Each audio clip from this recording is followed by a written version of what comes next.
आज हम देखेंगे गणित शिक्षण के अंतर्गत सहायक सामग्री। इसके पूर्व व्याख्यान में हम देख चुके हैं कि गणित शिक्षण में सहायक सामग्री की किस प्रकार से उपयोगिता होती है। उस व्याख्यान के आगे ही आज हम गणित शिक्षण से संबंधित कुछ सहायक सामग्री को लेकर के आए हैं, जिसका हम अध्ययन करने का प्रयास करेंगे। जैसा कि हम देख चुके हैं कि गणित शिक्षण में सहायक सामग्री की अपनी उपादेयता है, क्योंकि जब कभी भी किसी भी विषय वस्तु को पढ़ाया जाता है तो सिर्फ व्याख्यान देने से वह विषय वस्तु पूर्णतः समझ में नहीं आ पाती है। इसलिए समस्त इंद्रियों का उपयोग करते हुए या इस मनोविज्ञान का ध्यान रखते हुए शिक्षण में विभिन्न प्रकार की सहायक सामग्रियों का उपयोग किया जाता है। उसी कड़ी में आज हम देखेंगे कि गणित शिक्षण हेतु किस किस सहायक सामग्री का उपयोग किया जाए, जिससे कि प्रभावी शिक्षण हो सके। सर्वप्रथम हम यहाँ पर देख रहे हैं जो सहज ही उपलब्ध होती है। प्रथम सहायक सामग्री है श्याम पट व चाक। हम समझ सकते हैं कि गणित हेतु श्याम पट अत्यंत उपयोगी सहायक सामग्री है, क्योंकि गणित की किसी भी पाठ्य वस्तु में, खासकर रेखागणित के चित्र में, आंकड़ों के ग्राफ में श्यामपट्ट का उपयोग करने से सरल और सुविधा संपन्न शिक्षण हो जाता है। यहाँ पर यह भी ध्यान रखना महत्वपूर्ण है कि चाक गुणवत्ता पूर्ण हो, टूटे नहीं। बात बहुत छोटी सी है, लेकिन यह हमारे शिक्षण में बहुत बड़ा रोल प्ले करता है। इसलिए इस बात का ध्यान रखना चाहिए कि चाक की गुणवत्ता अच्छी हो। साथ ही सामान्य विषय वस्तु जब हम पढ़ाएं तो सफ़ेद चाक का उपयोग करें। श्याम पट हमारा श्याम ही रहेगा, मीन जो आधार है वह काला होगा। जहाँ कहीं पर भी विशेष बिंदु आएं, उन बिंदुओं को हम रंगीन चाक के द्वारा बताते जाएं। अब गणित के संदर्भ में जब बात करें तो गणित में भी कई जगह चित्र आते हैं। जहाँ कहीं भी चित्र आए तो वहाँ पर हम रंगीन चाक का उपयोग करें, जिससे कि जो विषय वस्तु होगी वह सजीव और स्पष्ट हो जाती है। इसी प्रकार जब हम गणित में विभिन्न प्रकार के रेखा चित्र बनाते हैं, चित्र बनाते हैं, कोण बनाते हैं, विभिन्न प्रकार के कोण होते हैं जो गुणधर्म के आधार पर समान होते हैं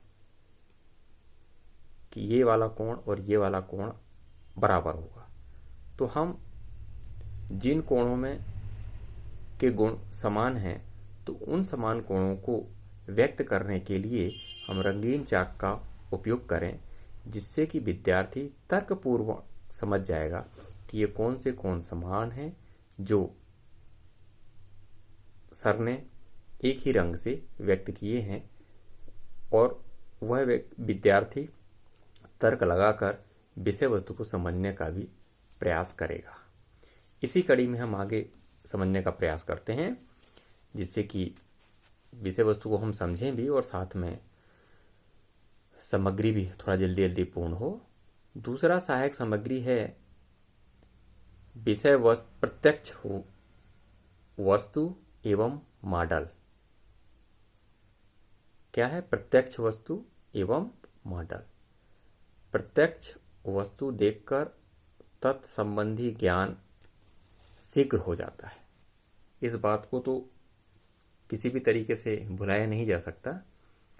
जैसे कि आप किसी विद्यार्थी को बताते रहें कि समय के बारे में आप व्याख्यान दे रहे हैं या आप गणित में रुपए पैसे के बारे में व्याख्यान दे रहे हैं, आप द्रव्यमान की बात कर रहे हैं, वजन नापने की बात कर रहे हैं, तो विद्यार्थी उतना ध्यान नहीं देगा। तब हमें प्रत्यक्ष मॉडल, प्रत्यक्ष वस्तु एवं मॉडल का उपयोग कर लेना चाहिए, जिससे कि विषय वस्तु हमें बहुत ही आसानी से समझ में आ जाती है। यहाँ पर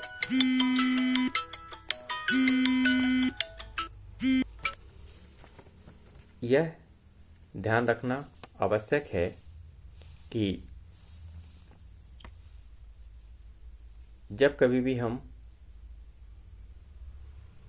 प्रत्यक्ष विषय वस्तु या मॉडल विद्यार्थी को बताएं तो उस समय कुछ सामान्य बातों का ध्यान रखना चाहिए, जिससे कि पढ़ाते समय किसी भी तरीके का व्यवधान उत्पन्न ना हो। तो यहाँ पर प्रत्यक्ष वस्तु या मॉडल में हम देख चुके कि घड़ी हुई, तराजू हुए, ये सब तो हम सामान्य तौर पर विद्यार्थियों को बता ही सकते हैं, जिससे कि उन्हें विषय वस्तु समझने में बहुत आसानी होती है। इसी प्रकार और आगे देख समझने का प्रयास करें। ज्यामिति पढ़ाते समय मॉडल का उपयोग लाभप्रद होता है। जब कभी भी गणित में जब ठोस ज्यामिति आ जाती है, सॉलिड ज्योमेट्री जिसे कहते हैं, जब यह विषय वस्तु पढ़ाई जाती है तो ये कहीं ना कहीं यह संकल्पना 3 डायमेंशनल हो जाती है, और इस 3 डायमेंशनल संकल्पना को सिर्फ कल्पना मात्र से विद्यार्थियों को पढ़ाना बहुत कठिन हो जाता है, और वह विषय वस्तु को विद्यार्थी समझ नहीं पाते। इसलिए उनको यदि हम घन, पिरामिड, प्रिज्म, गोले, स्फीयर, बेलन, सिलेंडर, शंकु, कोन के मॉडल यदि हम उन्हें दिखा देते हैं, और फिर यदि हम उन्हें विषय वस्तु बताते हैं कि यह इसमें वृत्त बन रहा है, यह त्रिज्या है, यह डायमीटर है, यह रेखा बीच से जा रही है, तो वो सभी विषय वस्तु को विद्यार्थी आसानी से समझ जाते हैं और उसे आत्मसात करने में, ग्रहण करने में उन्हें आसानी आती है। तो इस प्रकार हमें प्रत्यक्ष वस्तुओं और जो मॉडल हैं उनका उपयोग कर लेना चाहिए, जिससे कि विद्यार्थी को वो जो अमूर्त संकल्पनाएं हैं इनका उपयोग करने से मूर्त रूप में समझ में आने लगती है। तीसरा बिंदु है सहायक सामग्री के अंतर्गत गणित के गणित संबंधी उपकरण। गणित संबंधी उपकरण कौन से उपकरण हैं? एक तो बहुत अच्छा उपकरण जो गणित में सामान्यतः सब जगह उपयोग होता है, वह होता है कंपास बॉक्स। तो उस कंपास बॉक्स के अंतर्गत ही हमको कुछ ऐसी छोटे छोटे से उपकरण होते हैं जिनका उपयोग करना चाहिए गणित पढ़ाते समय, जिससे कि विषय वस्तु आसानी से समझ में आ जाए। कंपास बॉक्स का रोल वही है जैसे कि श्यामपट्ट और चाक के बिना काम नहीं चल सकता, इसी प्रकार गणित में हमें हरदम कंपास बॉक्स में जो बहुत सारे उपकरण हैं उनका उपयोग करना चाहिए। जैसे कि वृत्त बनाते समय हम प्रकार कंपास बॉक्स के अंतर्गत जो आता है उपकरण, उसको हमको उपयोग कर लेना चाहिए, जिससे कि वृत्त हमारा बहुत ही आकर्षक बनता है।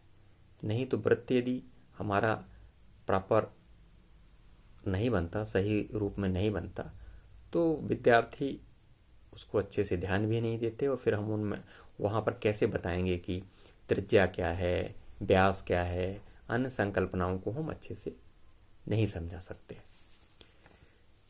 इसी प्रकार जो चांदा है, सेट स्क्वायर है, सेट स्क्वायर स्केल है, कैंची है, कार्डबोर्ड है, तुला, बैलेंसी है, आज सभी उपकरणों का हमको उपयोग करना चाहिए, और गणित के अध्यापक को इन सभी उपकरणों को अपने पास रखना चाहिए या विद्यालय में आजकल उपलब्ध रहते हैं, जिससे कि वह विषय वस्तु बहुत ही आसानी से प्रत्यक्ष रूप से विद्यार्थियों को समझ में आती है, और जो भी वो संकल्पनाएं हैं वह संकल्पनाएं रुचिपूर्ण तरीके से विद्यार्थी समझता है, और उसे गणित विषय सरल लगता है, उसकी यह जो जीवन में एक बात रहती है कई बार कि गणित कठिन विषय है या उसकी संकल्पनाएं उसे समझ में नहीं आ रही हैं, उसमें ये सारी यदि हम बातों का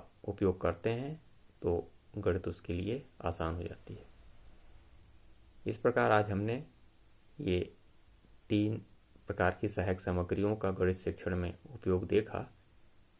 इन बातों का हम ध्यान रखें और अन्य अपने साथियों को भी बताने का प्रयास करें जिससे वो भी इससे लाभान्वित हों। धन्यवाद।